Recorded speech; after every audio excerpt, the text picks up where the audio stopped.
plus qu'un assureur.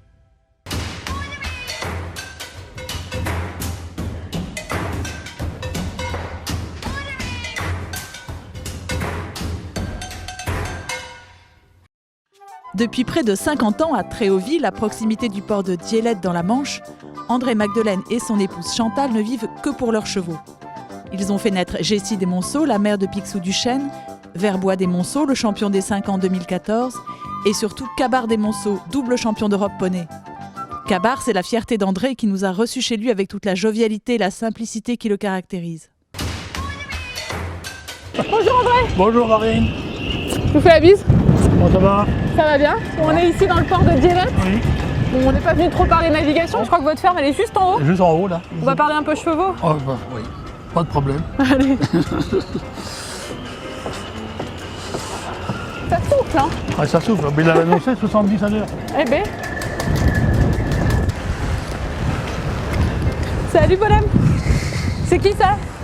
C'est Alex. Bon André, est-ce que c'est vous qui cuisinez à la maison? Ah non, c'est pas moi du tout, non. Ah c'est Chantal. C'est Chantal. Bonjour Chantal. Bonjour. Bon, merci de nous avoir préparé à déjeuner. Ouais, c'est ça. On va passer à table là. Bon. Vous avez un bon coup de fourchette Ah oui, pas de problème. Pas de problème? Non, non, non, pas de problème. Qu'est-ce qu'on mange alors? Oh, pour les hormones. Poulet quoi? Aux hormones. Poulet aux hormones? On est à côté de Flamanville, ça m'étonnerait que Ah oui, bah. les hormones, le nucléaire, on a le Ah droit. oui, ah oui, il est explosif. Ouais, j'en doute. Ça m'étonnerait qu'un agriculteur comme vous mange du poulet Oh, aux hormones. On va goûter. Bon, on va goûter alors, ça marche. Je vous suis. Bon, je m'installe où moi? Bon, Là-bas? Marine, que ce soit là. Ok, On va s'asseoir. ça marche. Bon, c'est la table. Bon, je suis sûre que c'est un poulet fermier, moi. Ah. Est-ce que c'est un poulet de la ferme qu'on va manger? Oui. Ah, j'en étais sûre. André, ça fait combien de temps maintenant que vous élevez des chevaux? J'ai acheté ma première jument en 1965. 65. Oui, donc c'était la première jument que j'ai eue, je l'ai achetée en 1965, c'était l'arrière-grand-mère de Cabard. L'arrière-grand-mère de Cabard. Oui, c'est la première jument que j'ai eue. Et vous avez tenu comme ça à suivre les lignées de vos chevaux, à avoir toujours les mêmes origines, à garder un courant de sang? Bah, oui. Bon, la première jument que j'ai achetée, une pouliche, c'était une fille d'un pur sang, fille de pur sang. D'accord. Parce que moi j'aimais beaucoup le sang, j'ai toujours aimé le sang, j'ai déjà acheté, à cette époque-là, c'était des juments assez carrossières. Et mon père me disait, parce que pour moi j'étais très très très légère, quoi. Mon père me disait, qu'est-ce que tu vas faire avec cette petite machine-là? Ne t'occupe pas, bon, lui il aimait les gros juments, tout ça, moi pas. Et j'ai racheté la deuxième souche, qui est la souche de Verbois, si vous voulez. Je l'ai acheté en 1971. Verbois des Monceaux. Oui, j'ai travaillé sur ces deux souches-là.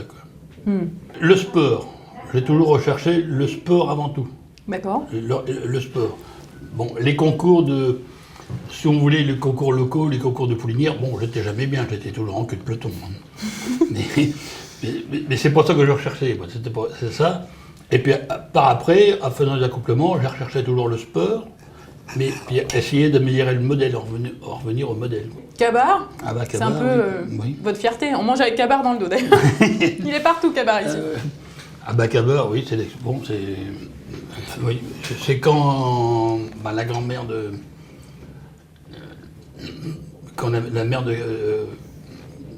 Cabard, qui était une fille de Rosière, quoi. Épatante m'a fait 20 poulains en 21 ans. D'accord. Et la mère de Cabard, c'est la dernière. Et quand elle est née, elle était toute petite. D'accord. Bon, Épatante a eu son dernier poulain à 24 ans. Et puis c'était une pouliche une jument qui était très dans le sang, très dans le sang. Et puis elle n'a pas grandi beaucoup, elle faisait 1m55, quoi. Et qu'est-ce qui vous a donné l'idée de la croiser avec un poney? C'est dans le supplément de la formation de l'éperon. J'avais vu d'abord en poster dans le bouquin. Dans le supplément élevage. Le supplément élevage. Et quand j'avais vu, j'ai dit, j'y mettrai la rosière. Alors je m'étais renseigné pour avoir les doses. Alors c'était en Normandie-Rochaud. À la présidente des poneys, il m'a dit, c'est pas la peine de faire venir des doses parce que les doses ne valent rien, il n'est pas bon. Bon. Et une année, il est venu au prix du Rat de Saint-Lô, chez Sabine Ferrer, et c'était en monde naturel, Mais il était tellement peu fertile, même en monde naturel, on payait que la jument pleine d'un mois. D'accord. Et moi, j'étais une fois, la jument était pleine. Quel regard vous portez sur le circuit poney? Ben, c'est spécial. C'est-à-dire? Ben, c'est pas pareil que... Bon, ben, j'ai commencé à connaître le milieu poney, comme ça, en élevage, tout ça. C'est fermé, ils ont leur idée. Bon, ben, c'est plus fermé, ils ont leur idée, quoi. C'est fermé, ils ont des critères à eux. Bon, tout le monde croit que son poney est meilleur que l'autre. Les gamins, ils vont trop vite. Ils vont trop vite? Bah, c'est le chrono, ils n'apprennent rien, quoi. C'est sûr que, bon, ça commence à être un peu mieux, mais Ça commence à être un peu mieux? c'est un peu mieux, mais bon, les enfants, ils font des fautes, s'ils allaient un peu plus doucement, ils pourraient éviter, quoi. Bon, alors c'est quoi qui compte? C'est le coach? C'est le coach, oui. Vous d'ailleurs, vous avez mis du temps à confier Kabar. Et il était monté par une fille qui était ici, qui après faisait des études d'infirmière. Alors j'allais lui conduire deux fois la semaine au Pieux, au centre équestre. Elle travaillait au Pieux, mais il était toujours ici, quoi. D'accord. Et c'est moi qui l'ai emmené en concours pendant 4, 5 et 6 ans. Et puis après, c'était fini, elle ne pouvait plus. Bon, en fin de 6 ans, on m'a demandé de l'acheter. Bon, je ne savais pas. On m'a demandé de le louer. Ça, c'est un peu particulier au milieu poney. Oui, le louer, bon, c'était ça. À 5 ans, à la finale des 5 ans à la Motte, il y a le beau-père de Bosti qui est venu me voir pour le confier à quelqu'un, quoi. Je lui ai dit pour le moment, non, il restera là, quoi. Pourquoi? Parce que je lui ai dit, bon, le cheval, bon, il faisait la monte en frais au Pieux, quoi. J'allais le conduire 3 fois la semaine après le Il était déjà agréé talon. Il était agréé à talon à 3 ans. Et puis il a passé le talon définitif à 4 ans, parce qu'à 4 ans, il avait l'indice qu'il fallait, quoi. Il fallait 125, il avait 126. Puis après, bon, comme ça. Et puis à 6 ans, il dit non. Alors il m'avait dit, vous avez... L'année d'après, il y a une autre personne qui est venue pour la même personne pour louer Kabar. J'ai dit, j'en sais rien, il n'y a encore rien de décidé. Il n'a pas lâché son poney comme ça. Hein. Ah, Il l'a gardé. non. Et puis, bon, comment... Je me suis renseigné, parce que j'avais vendu la sœur de Kabar à quelqu'un de la région parisienne, dans l'Essonne, qui connaissait bien les gens. Il me dit, bon, c'est pas mal, mais bon, là, c'est peut-être pas bien. Alors, j'ai dit, le poney n'ira pas, quoi. Qu'est-ce qu'il fallait pour vous convaincre, alors? Alors, nous, on faisait un concours au Pieux, concours d'amateurs, et puis j'ai un copain qui s'occupe comme moi de la société, quoi, qui était copain avec Claude Castex. Et il m'a dit, qu'est-ce que tu fais de Kabar? J'ai dit, j'en sais rien du tout.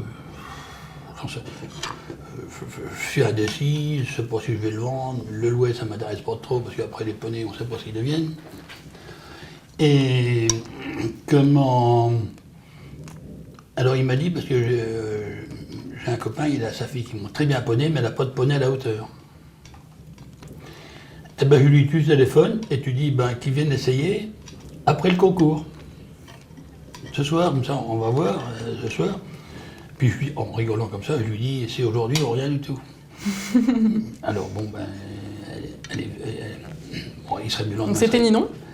C'était, bon, les parents disent non, alors il téléphone, c'était le dimanche après-midi, il dit, alors sa mère à Ninon n'était pas trop décidée, parce qu'il dit, ça a des talons, Ninon est petite, est jeune.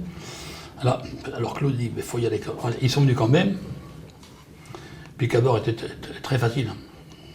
Et quand j'ai vu Ninon monter et puis sauter, j'ai dit, c'est elle qui l'aura. Vous connaissez bien la famille Le Nourri? Oui, et puis oui, parce que ça fait plus de 15 ans, quoi. Bon, écoutez, il y a un petit message pour vous. Jean-Louis, le père de Laurent, on a été le rencontrer, il nous a parlé un peu de vous, c'est notre cerise sur le gâteau.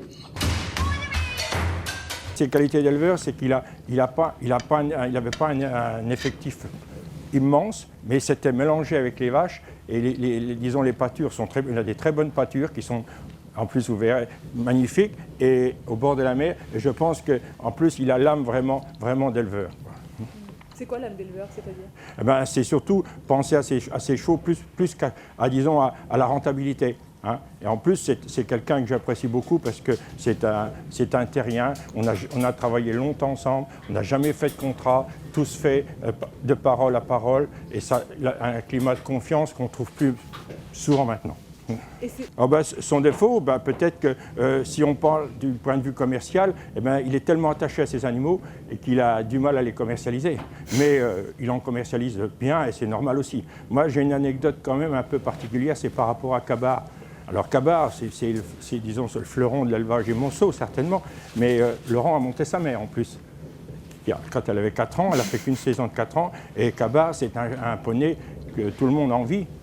En disant tout le monde, je suis assez modeste parce que vraiment, il a eu des propositions énormes en tant que, soit pour le louer, soit pour le vendre. Eh bien, il a refusé tout ça parce qu'il est attaché à son poney et l'argent lui fait pas perdre la tête. Qu'est-ce que vous pensez de ce qu'il dit? C'est un peu la vérité, quoi. Voilà. Mais oui, c'est la vérité, quoi, c'est sûr. Mais c'est sûr que moi, j'ai tout en confiance. Avec Claude, il n'y a jamais eu de contrat, rien de signé. Quand Kabar est rentré dans l'équipe, même avant, il y en a, comme il y a Claude, oh, tu devrais faire des contrats parce qu'il va avoir de l'argent, tu vas te faire avoir, tout ça. J'ai dit, moi, j'ai qu'une parole, j'ai qu'une parole. Moi, n'importe comment, quand Kabar, et puis après, quand il est rentré dans l'équipe de France, Olivier Boss disait. Il disait à Claude, mais il faut faire des contrats, parce qu'après il va avoir des demandes, tout ça, et puis... Alors Claude il a dit, c'est pas, si tu veux que je me fâche avec lui, c'est lui demander un contrat. Et moi, d'abord au début, il y en a qui m'ont demandé. Après, quand Ninon il a commencé à sortir, moi j'ai toujours dit, tant que Ninon pourra le monter, il ne sera jamais à vendre. Il y a un engagement comme ça? C'est tout. Chacun respecte sa parole et puis c'est tout. Tu me parles de Normand? Oui. Et puis il n'y a jamais eu ce qu'il y a de bien dans l'histoire de Kabar, il n'y a jamais eu un problème, il n'y a jamais eu un truc d'argent. Il n'y en aura pas? Il n'y en aura pas. Ça veut dire que Kabar va rester à vous? Ça dépend. Mais pour le moment, il est encore confié, là il est réconfié pour 2 ans. Pour 2 ans, elle a encore 2 ans pour aller en équipe de France, Charlotte Lebas. Bon, Kabar, il restera encore là 2 ans. Pas question de le vendre. Mais après, on verra. Bon, aujourd'hui, je ne sais pas si on peut dire votre âge, André. Ah bah oui. Bon, quel âge avez-vous? Je vais en avoir 69 au mois de janvier. Bon, voilà, donc qu'est-ce que vous allez faire maintenant de l'élevage? Est-ce que vous allez continuer, garder Kabar ou réduire le nombre de chevaux? Vous en avez déjà un peu moins qu'avant. Je diminue. Bon, mais tant qu'on pourra, on aura toujours au moins une poulinière. Pourquoi? Vous ne pouvez pas vivre sans les chevaux? C'est le plaisir, quoi. Et ma femme est mordue aussi, quoi. Parce que même on dit, quand j'entends Jean-Louis qui dit ce qu'il dit, là, mais c'est sûr que Chantal, il y a avec elle n'en vendrait jamais un. Vous les garderiez tous? Elle gardera tout. C'est un peu vos enfants, vos chevaux? Bah oui, nous on n'a pas d'enfants, moi personne, quoi. Bon, n'importe comment, Kabar, c'est sûr que c'est une belle aventure, parce que sans Kabar, on n'aurait pas été au championnat d'Europe, on n'aurait pas ça, quoi. Ça nous fait sortir, quoi. C'est quoi votre plaisir d'éleveur? Moi, mon plaisir, c'est de les... Avec Kabar? Kabar, c'est depuis le début, quand je l'ai vu dans le bog, il est super joli, il a grandi. Même tout le plaisir d'un éleveur, c'est de voir les poulains naître et les voir évoluer, grandir. André, on finit cette émission sur une petite tarte normande. Oui. Fabrication maison aussi? Fabrication maison, oui. Pommes du jardin? Non, on n'a pas de pommes. Ah, pas de pommiers. Mais c'est les pommiers qui viennent de Charignès, alors c'est des productions locales. C'est du local. Bon, merci beaucoup de m'avoir reçu. Je me sers, je vous sers? Allez. Comme vous voulez. Petite part de tarte. Merci. Pour finir sur une note sucrée. Oui. Merci pour tout. De rien. On vous laisse avec le menu du jour et je vous dis à la semaine prochaine.